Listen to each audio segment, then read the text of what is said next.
Welcome to episode 2 of FPL Scoop on with Footywit here.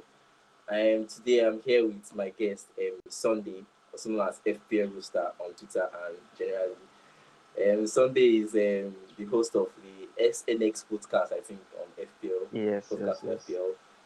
So, Sunday, thank you for joining us today. Just give us a brief introduction of yourself. How's everything going? Yeah. Good afternoon, everyone. Yes, or good evening, everyone. Depends on where you're watching from at the moment. Yeah. My name is Michael Sunday. So, and basically, I'm a Nigerian. Because I hope this shows that the show goes forward, as in across our country, which is the main aim. So, my name is Michael Sunday. I'm the host of SNS Podcasts. Then you can see me on Twitter via the handle FPL Rooster. Then think that should Yeah. be all for now. All right. So let's just jump right into it.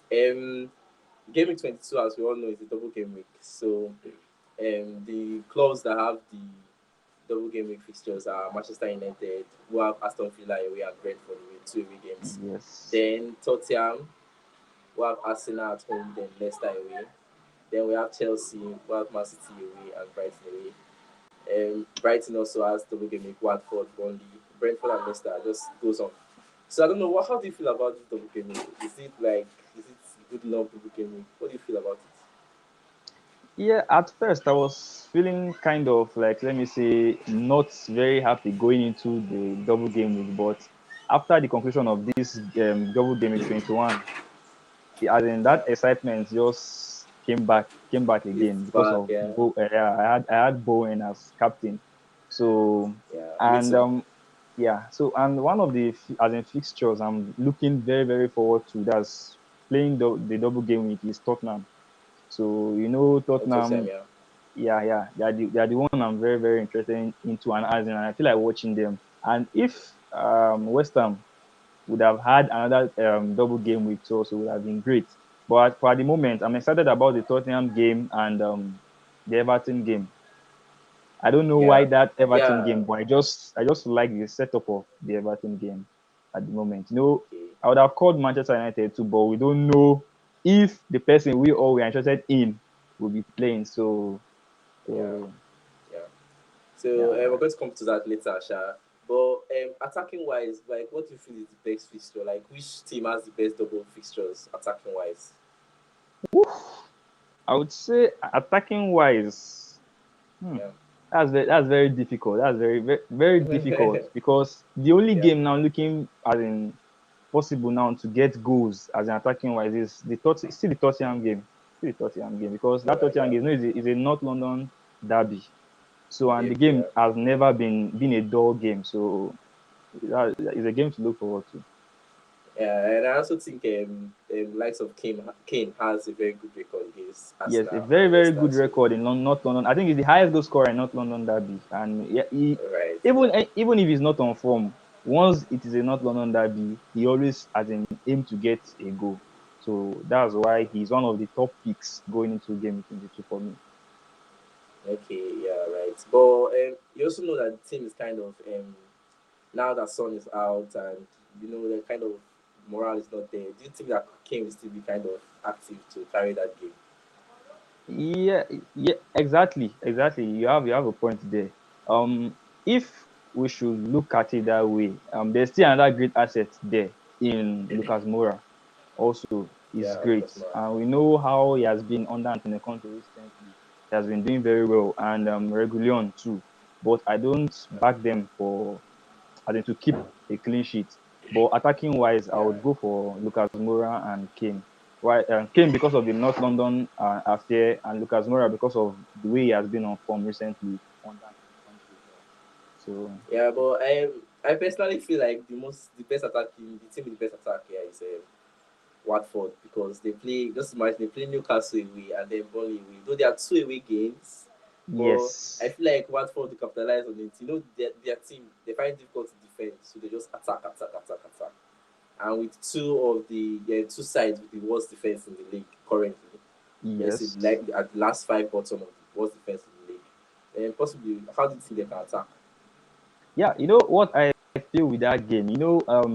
Emmanuel Dennis is currently as in not cleared. So at the moment, so I know Yeah. Oh, King, on Twitter, there's this comparison we used to do, as in football is not played, football is played on the grass and not played on on grass. with Yeah. based on data. So that's the situation between Dennis and King at the moment. Okay. So if Dennis was cleared to play, certain to play, Yeah. definitely I would have chosen the Watford game, because I know Dennis, he likes to his eyes is always Okay. on goals. But King is a Yeah. bit dull in front of goal. He has the stats Yeah. and the chances to score, as in that the XG is very good for him, but the goals are not coming. Yeah, he doesn't take advantage of it. I think Yeah. Dennis has been cleared to play though. After the press conference today, Ranieri cleared Ben Foster, Dennis, then there's one other guy cleared also. So we just hope to see how it will go. At least if you have Dennis in your team, you should not be selling him right now. So Yeah, okay, sure. yeah. So let's talk about Son. Obviously, big name, like just like the major thing going on in this in the FPL community this period. What do you think of Son? Yes. Because I think Son has this issue with injuries. He's declared Lately, injured, then he gets to play. So I don't know. yes. What do you think? Do you think he will be available before the second game week? Because he has been ruled out for the till the end of the month, though. We're yet to hear from Conte for their press conference. Yeah. But I don't know. What do you think? Do you think he will be active to play? What do you think we should do with Son right now? Um, Personally, if, like, I don't have someone in my team, but I wanted to get him, yeah, going into the game with 22. But now, is a bit of risk to say you want to Yeah, buy currently. Son now. Yeah, it's a very, very big risk, because most likely there's an 80% chance that he doesn't play both of the Yeah. game week. So there's no need getting Son. There are other alternatives you can get. There are other alternatives Yeah, to we'll get. be discussing that soon, Sha. So Yeah, so I think Son is with the way with what Conte said, it's going to be out for game week 25 for game week 23 and 24 also. So maybe because the muscle injury is not as if it's hamstring or he went for operation or something. So yeah, just perhaps he is likely to return game week 24, game week 25. And they have game week 24, they have Chelsea away, which is a tough fixture. Then game yeah. week 25 and 26, they have Southampton at home and then Wolves at home. So what do you think? Do you feel like if I'm a Son owner now, but personally I'm a Son owner, I bought him quite early this period. So what do you think I should do with Son? Should I just be I'm looking to keeping him for this double game week. I am positive a little bit that he will be back for the Leicester game. They have Okay. Arsenal and Leicester. So maybe if he's back for Leicester game, then I can keep him for just Chelsea and Southampton. Then maybe time when we're looking to bring in Salah back, because Salah should be back from AFCON, like game 26 or thereabouts. So maybe when Yes. we're looking back to bring in Salah back, maybe I'll bring him back in. So we look forward to hearing from press conference though. But let's just discuss double game week midfielders that could replace him. That is players that have two fixtures this game week that could possibly replace him. So I've shortlisted a few names here. I think I sent you this: Fernandez, Madison, Yes. Mount, Mora, and Trossard. So I Yes. don't Yes. know. Yes. Who do you think would be the best pick? Okay, for someone like you that don't have Son right now, out of this, Yeah. which midfielder do you feel you can go for? Yeah. I already have Madison in my team. That's Wow. something Yeah. we're not, yeah, supposed to debate about. But having Madison already in my team, I'm still like kind of not very, very confident because of Okay. Vardy's injury. Vardy and Madison, they tend to have this kind of a link between them. Just like the way Yeah. it Right. was when Madison was injured, it was between Vardy and Tillemans. So you see, when Madison came back, the Tillemans' performance, or let me say, what he was doing then, just reduced. So now with Vardy out, I still doubt.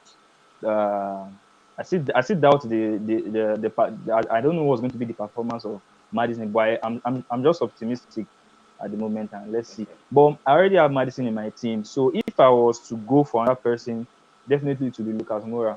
It's a no-brainer. Mm, Yeah, okay. it's a no-brainer. Definitely is Lucas Moura. Because even in Okay. yesterday's So game, it was brilliant yesterday.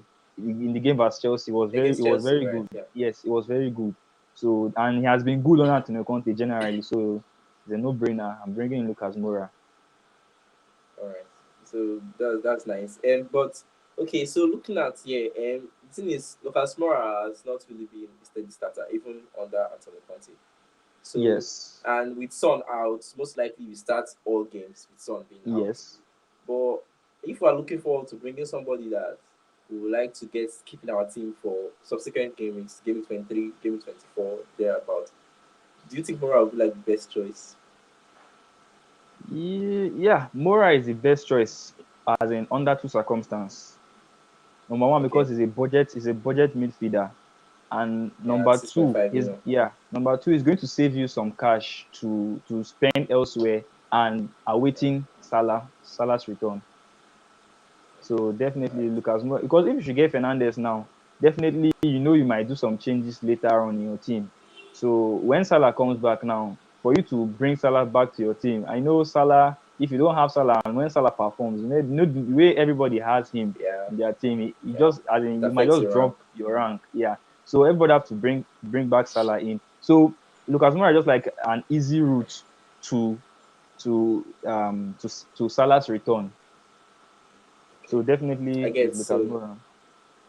So let's talk about other people like Bruno because in the FA Cup game, Rangnick Yes. switched back to having three midfielders in their attacking region. That is like attacking left, attacking midfielder, attacking right. So I don't know. What do you think? Do you think Bruno has a shot maybe this double game week or going forward? Do you think other Rangnick Bruno has a shot now because of how Rangnick have restructured the team? Yeah, this we can't really say because we can't really decide. We're not 100% certain that Ralph is not going to use that 4-2-2-2 formation. I know Bruno is not very sharp under that 4-2-2-2. He has not been Yeah. very effective under that formation. I think he prefers as in playing alongside three midfielders up front. Bruno, yeah, playing as it's just like playing almost as a supporting striker in that midfield position, and that's where he has been very very effective. And I don't think Ralph loves that kind of football. He doesn't like to have that one player that everybody will be looking up to. If you even if you were, Yeah. that's why Ronaldo has not been performing under him because he does not want to have that one person. Recently, as he has come now, I've seen McTominay delivering, Fred has been delivering, as in just like everybody all around. So it's not based on one person's performance. So I don't think Bruno is like, let me say, someone to as in to consider bringing in at the moment. Okay, so despite all that, let's just look at all these players that I've called and the ones with the highest XG. I think the one with the highest XG per 90 is Mount, Messi Mount, which is 0.66 per 90. Yes. Is Yes. goal involvement rate per 90. Yeah. So I don't know what do you think of Mount Yeah. bringing Personally, because if we are bringing a player in, we should be thinking about after this game week, are we still going to hold the player? Because obviously we're not going to sell yes. him immediately. So do you think what do you think of Mount? Because I think they have a blank. They have a blank in game 23, 24, and 25. So Yes. tell me what do you think? I don't know. Yeah. Personally, for me, I'm a Chelsea fan, and All right. yeah, I watch our ball a lot, and I would say currently now, Mason Mount is not the player to bring in at the moment. Okay. He's just not performing at that level again. And considering the upcoming fixtures, we have a blank. We have a game against Vs Man City, as in we have Tottenham. So Yeah. Mason Mount is not just the player to Okay. bring in. Okay, but it's performing quite well though. Quite you can, at Yeah, least you can confirm to that. Okay. yeah, yeah, So yeah, yeah. all right. So what do you think of Brighton? Because Brighton has double this game week against Crystal Palace at home. Two home games, Crystal Palace at home and Chelsea at home. So what do you think? Do you think it's a defensive game or it's like a game we can look onto the attackers like Trossard? Yeah. Number one, the attackers, as in the game is the two games they have is like almost as in a winnable fixture. So they'll be looking forward to win the games. And definitely for you to win games, you have to score goals. So Yeah, I know Graham Potter, he likes to play on the attack a lot. So yeah, definitely the likes of Trossard, because I don't think there's any attacking move that goes on that team that happens on that team without the involvement of Trossard. So definitely Trossard is going to be a very good pick because if he's not scoring, he's creating. Even if he does not score assists, as in he's more likely to get you bonus points at least. Yeah, so Trossard is also good. Then I'll still consider Sanchez. That's the goalkeeper. So for those people All right. who still have him, they can still keep him. So Sanchez and Trossard are good picks. And there was one I was like, why didn't you include him in the list? New Maupai. Okay. Yes, I was Mopai, like, right, that's good. yes, I was like, But why didn't you you know, include? he's listed as an attacker, so I just Yes, consider not. yes, So what do you yeah. think of When I him? Yeah, I think it's a great, I think it's going to be a great pick because he's a striker of the Yeah. team. Yeah, and with Welbeck, as in not in, as in should I say, as in he's going to be out. With Welbeck out, I think he has an injury concern. So definitely, Maupai is just like the point man. And there's that connection between Maupai, Mwempu, and Trossard. But Mwempu is out Yeah. at the moment, so um I think the connection will still go on between if Trossard does not score, Maupai will do it. I know Mopai was good. Maupai is more likely to score than Trossard because he's playing in that front position. I think of it. Yeah, I All right. think so. Okay, Maupai is a great so pick. apart from that, since we are considering going forward, I've listed some other players that we may consider that may not have double game week this week. So I listed Yes. KDB, Kevin De Bruyne. Yeah, and Jota. I think his XG is 0.67. Goal involvement per Six 90 is seven. 0.67. Yeah. Yes. So, but it's not on penalties. Should we consider him going forward? Yeah, Mahrez is out. Yeah, Mahrez Yeah. was the penalty taker of the team. Yeah, so and as even with Mahrez out, I think Gondo will still be on penalties. So yeah, Okay. Gondo will still be on penalties because the Verona does not have that confidence as in when it comes to taking penalties. So I think he's still not going to be on penalties. He's still going to be Gondo. I think there was a time Pep was even saying that he's going to be using Ederson as his penalty taker. I think that was like last season Right. when they were just missing penalties anyhow last season. So I don't think KDB is still going to be on penalty. So, but Okay. if Foden still, Foden has a bit of an issue with Pep, him and Grealish. Yeah. So if that problem still continues, I think De Bruyne is going to be a very good option because all the time he has played as a false nine, he has produced points. So that's All right. something we should be looking forward to again. Okay. So just the last player we can look forward to. What do you think? What would you tell people out there who doesn't own Jota right now? Oof. If you don't owe Jota, I think it's just going to be like, let me say, mini. It's like I call him mini Salah. Yeah, it's the mini Yeah, mini Salah Salah. presently now. Yeah, presently now because that guy he just knows how to finish. He's Yeah. just gifted. So And you not owning Jota now, you're not doing yourself good. As you don't want yeah, to increase in rank. You don't want points. yeah. And some persons were saying, like in the FPL community, some persons were also saying that Jota may get rested, which may be true, but I hadn't seen that happening because even No, when Jota Firmino was cannot get rested. Firmino was fit. No, he Yeah, can't. so He can't because because even when man is Firmino out. was fit, Jota was still playing up front and everything, and with Mane out, so maybe I don't think he'll get rested. So just to take note of, he has a goal involvement penalty of 0.93, which is so high. Can you So imagine? perhaps everybody should think of getting Jota. If you don't own him, I don't know why you don't own him. Okay. Yes. So all right, let's look at captain picks just for a round up. I don't know.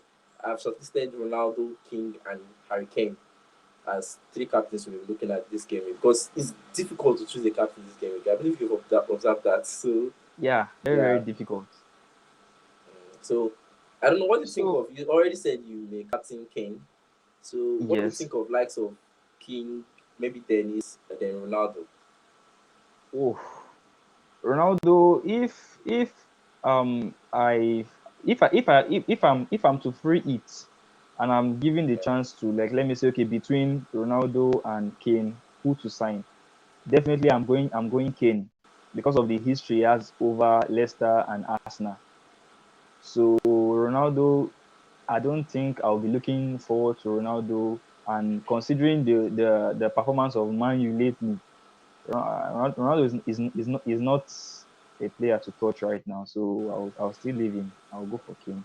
I think also in a press conference he said he has something like a minor injury that he managed to pull Yes, through. So it's really nothing concrete. He may not play for the first game week. So yes. So maybe against Aston definitely, Villa. So I'm not um, I'm not looking at Ronaldo's side at the moment. yeah, and considering Kane, he has 3 goals in the last 4 games, which means he's trying to pick up Yes, himself small, little by little. Then he also has 18 shots with 13 on target in the last 4. So yes, definitely, I see why Kane is your consideration though. But are you trying yes, to say maybe we should not consider Kane or Dennis for Watford? Tell me, you have to tell me something about Kane and King or Dennis. yes. Kane. Why I'm considering Kane again? There's one thing Yeah. I'm going to tell people that are watching, because Kane is like a bit of a differential. You understand? So I Okay. know Yeah. differential players, they boost your rank when they produce attacking returns. So that's the Yeah. reason why I'm considering Kane. That's why I'm sticking with him, because if he should deliver as the statistics would say, definitely he's going to be a very big, massive rank booster this game week. And why I'm not looking forward to King is because I already said that before. His XG and everything are good, but He's putting not the performing ball on at the pitch. back of the net is not good. Then Dennis, I don't think Dennis would, like, let me say, even if Dennis would play, I don't think he's going to be 100% in the game. Yeah. So, and Okay. not having him 100% is not, like, let me say, you are reducing your chances of getting an attacking return. And this is the captaincy pick we're talking about. If you mess up your captaincy pick, your squad is almost Yeah. done. Your If team other is players yeah does not, yeah. yeah. So definitely the best pick just Kane at the moment for me. Okay. Okay. Just to round up quickly, so you said you already own Mora and you're advising people to get Yes, him your son's replacement. Then you also said most best captain pick for you is Madison. Harry Kane. Okay, you also said Madison, right, for midfield Yes, too. I Then you also said yes, your best captaincy pick is Harry Kane. yeah, Harry Then Kane. okay, you also told Jota non-Jota owners to get Jota for this game week and with the run coming. Okay, so Yes, thank you very much for being on the show. Much appreciated. Thank you to everyone that's watching. If you know you've watched up to this extent, give the video a like, subscribe for so you won't miss out on any other FPL Scoop episode coming forward in game week. We'll try as much as possible to do one FPL, 2 FPL Scoop a month. Maybe with this double game week, any week that doesn't have a midweek, we'll try as much as possible to do an FPL Scoop episode. So thank you very much, Sunday, for being part of this episode. I'm so yeah, happy I had the year. Like it was just interesting and fun. So we look yeah, forward yeah. to how Game Week 22 will be for It's us, going to move and forward. All we'll see right. you guys in the next round. Thank you. Yeah. Yeah. Thank you very much. Bye.